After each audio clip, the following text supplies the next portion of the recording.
Sejam todos bem-vindos à Estrada da Fúria, aonde os fracos não sobrevivem. E aí, galera? No final da história, deu certo e deu errado, né? O meu agendamento era para hoje, eu cheguei, descarreguei, show! Quando foi ali 9 horas da manhã, já estava vazio. Mas qual foi a fita? Eu ia carregar as placas que eu fui da outra vez, né? Aí ficou aquele negócio, porque foi um interesse de eu vir, né? Porque na verdade a minha carga tava marcada para Conquista, né? Que eu ia para Conquista, aquela fita toda, fazia o que eu sempre faço, né? Vou para Conquista, Brumado, e acaba de chegar aquilo ali. Só que aí deu tudo errado, né? Que acabou voltando para cá pro Recife, no interesse que eu ia pegar a carga, né? E descarregar e carregar amanhã ou carregar hoje mesmo e ganhar minha semana. Agora fiquei rodado, porque o que aconteceu? As placas não estão prontas. Foi tipo um erro comercial deles, né? Mas nesse meio ficou eu, né?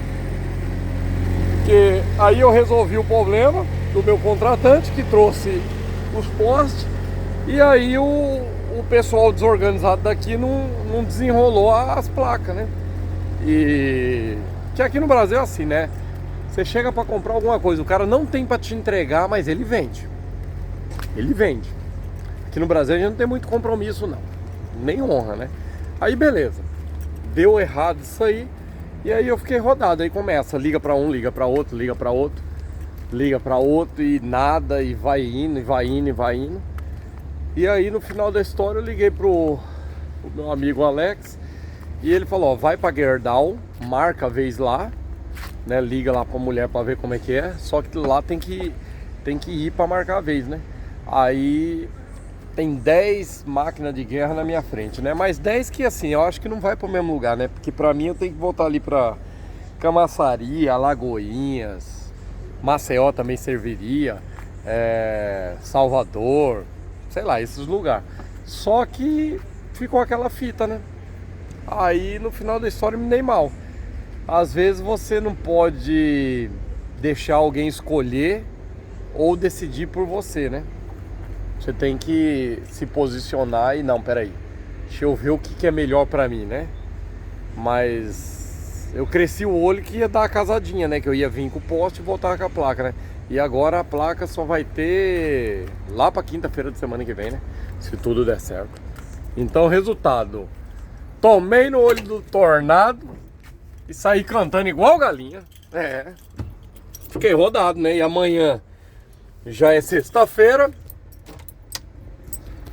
Aí amanhã já é sexta-feira. Ferrou, né? Tipo, ferrou ferrando. Mas vai fazer o quê? Nada que não tenha acontecido umas 1000 vezes. Aí, galera, mais cedo hoje eu descarreguei com outro combatente. Aí sentamos ali pra esperar, né, a nota, o canhotinho, coisa e tal, né, pra finalizar a viagem. Beleza. Qual foi a fita? Aí começamos a bater papo, coisa e tal, né, que eu percebi que a máquina de guerra dele tava, tipo, fazendo um barulho no compressor, né, tipo uma descarga estranha. Aí eu falei, cara, eu tive uma máquina de guerra dessa aí, será que não é a igrejinha dele? É a descarga ali, coisa e tal. Aí eu falei, rapaz do céu, o tal da máquina de guerra é uma bomba chiando, dá problema dele. Rapaz, nem me fala. Aí ele começou a contar a história dele, né?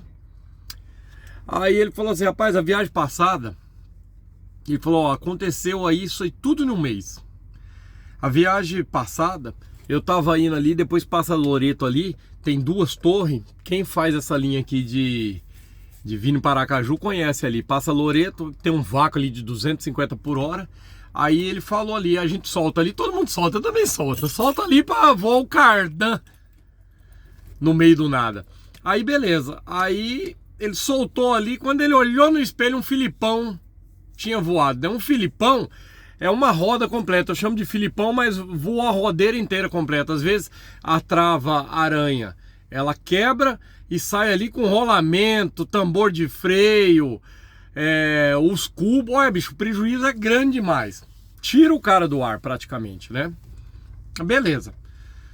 Voou ali, aquele negócio todo, já umas 10 horas da noite, ali é perigoso pra caramba. É tanto que aquele roubo lá que teve, do cara que roubou lá pra cá, no posto fiscal de Cristinápolis, que o cara roubou o rodotrem, tirou os pneus tudo, jogou na caçamba, a caçamba atolou, foi lá, tornou, roubou outro Iveco, e aí tentou desatolar, e aí parece que as polícias pegou o cara, foi ali. Ali pra frente é onde eu tô te falando, né? Que passa ali Loreto, né? Loreto, Rio Real, se eu não me engano, e depois você pega a duplicada e desce esse vácuo aí, né? Aí beleza. Falou, aí no outro dia, aí não achei, né? Fiquei até umas 10 horas da noite ali, passando um movimento de moto, dei linha na pipa, perdeu, né? Aí perdeu os dois pneus, cubo e o tambor de freio.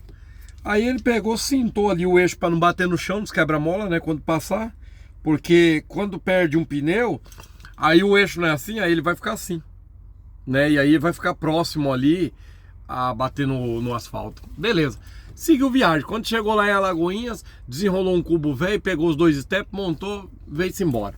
Descarregou lá em Salvador. Quando ele vindo embora ali nos guardas de Simões Filho, aí carro dando sinal e buzinando, um cara tentou parar ele para fechar e aquele negócio todo. Aí eu digo, nossa, mas era roubo, né?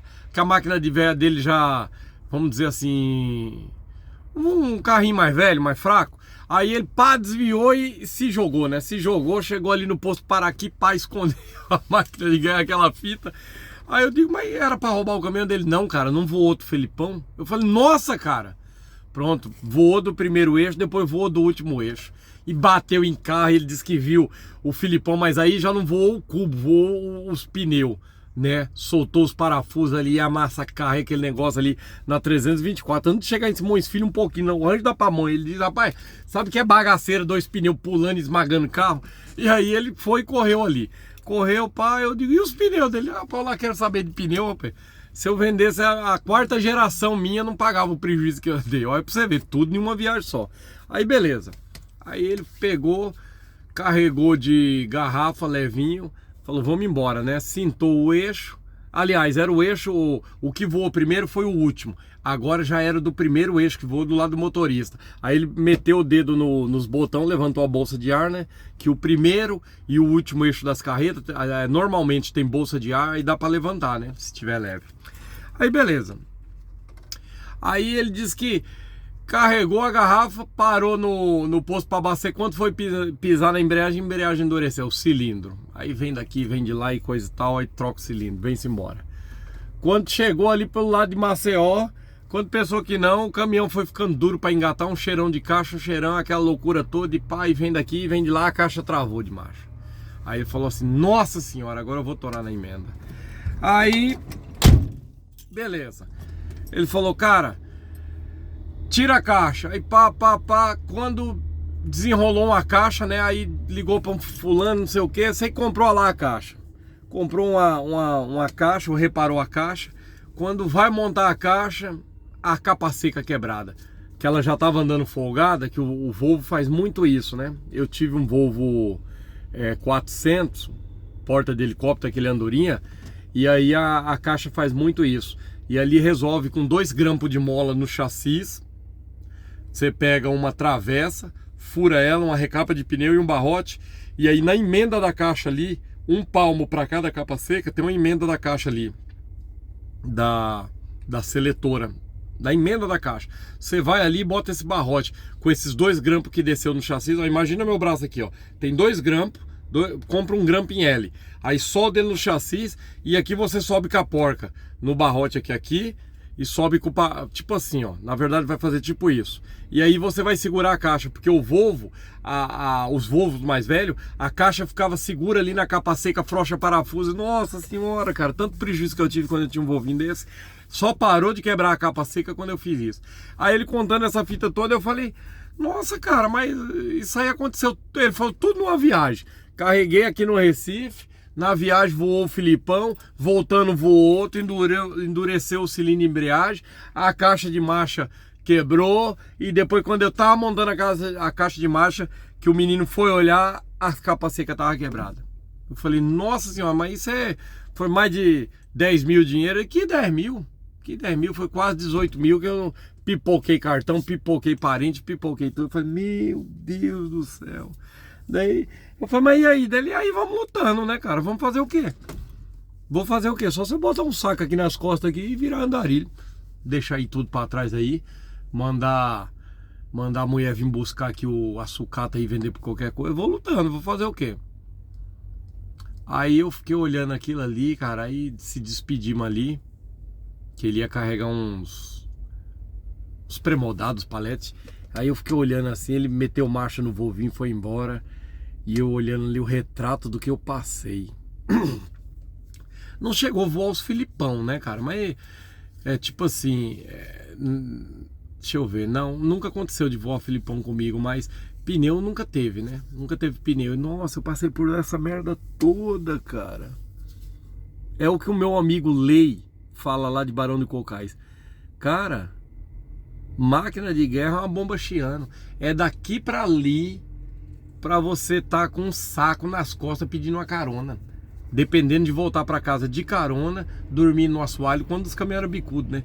Que agora você tem que ter uma redinha pra dormir lá na carreta. Porque como é que dorme aqui dois homens aqui, ó? Olha pra vocês verem aqui, ó. Aqui, ó, quer ver? Deixa eu acender outra luz. Como é que dois homens dormem aqui numa cama dessa aqui, ó? Se eu for me deitar aqui, cara, só cabe eu ali mesmo. E mesmo assim, ó, eu ainda tenho que ficar com o ombro ali, ó, que tem tipo um cooler ali. Quer dizer, você vai ajudar alguém, você tem que falar, ô doido, você tem rede aí? Porque se você tiver rede aí, beleza, porque senão você vai ter que dormir num papelão lá. Então o que acontece? Eu vi o cara contando essa fita toda, eu fiquei pensando assim, meu Deus do céu, cara, eu passei exatamente por isso e nem percebi. Porque eu era um cara de 25 anos, 26 ou 22, quando tudo começou na Estrada da Fúria. Então, quando a gente é novo, cara, a gente é indestrutível. A gente é tão forte que acontece essa merdaiada toda, essa treta toda, esse desequilíbrio financeiro e todos os problemas que vem. Cara, você passa por aquilo ali, não vou dizer rindo não, porque é bem dolorido e bem difícil, mas você passa que passa, né? Agora, quando você já tá um cara ali, já de uns 38 para 40 anos, que no caso dele, ele era mais ou menos um cara nessa pegada, de uns 38 para 40 anos. Cara, aí é mais dolorido, porque o corpo já não tá atendendo, você já veio a maturidade, você já veio ali a sabedoria de como o mundo funciona. E pro cara resistir isso aí aos 40 anos, eu vou dizer uma coisa, não é fácil. E nem vou dizer se fosse fácil qualquer otário fazia, porque tá louco, viu, bicho? Eu mesmo, eu já passei por cada uma, mas passei assim há cerca de 10, 15 anos atrás, né? Graças a Deus eu equilibrei aí depois de uns, sei lá, depois de uns 32, 35 anos, aí ficou mais suave assim, né? Tipo assim, consegui me movimentar, né? Consegui pagar a própria comida, consegui bancar a máquina de guerra com muita dificuldade, sabe? Pipocando o cartão, às vezes dá alguma coisa errada, mas você volta lá, cumpre com compromisso. Mas antigamente não cumpria não, cara. Dava um cheque ali, que era na época do cheque, aí tinha que passar de madrugada acelerado. Esperava dar 10 horas da noite pra ir, cara. Olha, bicho, quantas vezes eu ali em Valadares, eu janelei o Valadares ali porque eu devia e não podia ir lá com medo das pessoas me cobrar, cara. Meu Deus do céu. Quantas vezes eu deixei macaco em penhora porque... pra comer, né? Porque aconteceu alguma coisa e não tinha condição. Aí a gente às vezes se olha na vida e não dá valor, e não, às vezes não agradece alguma coisa, mas tem que agradecer, cara. Porque eu vou dizer uma coisa, você não ter assim o básico, que é se manter e sobreviver e fazer as coisas normais, assim, pagar seu próprio alimento, faltou um botijão, você vai lá e compra. Essas coisas, normal, né? Você trabalha e o seu dinheiro dá pras coisas. Porque tem época que você tá numa época tão lascada, cara, tão lascada, que o urubu de cima caga no de baixo, doido. O outro levanta o parafuso pra você pegar. O guarda sai pra jogar um cigarro fora e manda você parar e te prende a máquina de guerra. Meu Deus do céu. Deixa teu like, compartilhe, se inscreva na Estrada da Fúria, deixa uma inscrita, não esqueçam de ativar o sininho. E é desse jeito que o mundo se acaba. Se acaba, pelo amor de Deus. Olha, bicho, Eu fiquei com pena do... Não posso falar rapazinho, que já era um homem, da minha pegada, né? Mais novo um pouco. Eu calculei ele uns 38. Ele tá passando a fase difícil, mas se apegar com Deus, né? Fé em Deus e pé na tábua. E é desse jeito que o mundo se acaba. Se acaba, pelo amor de Deus.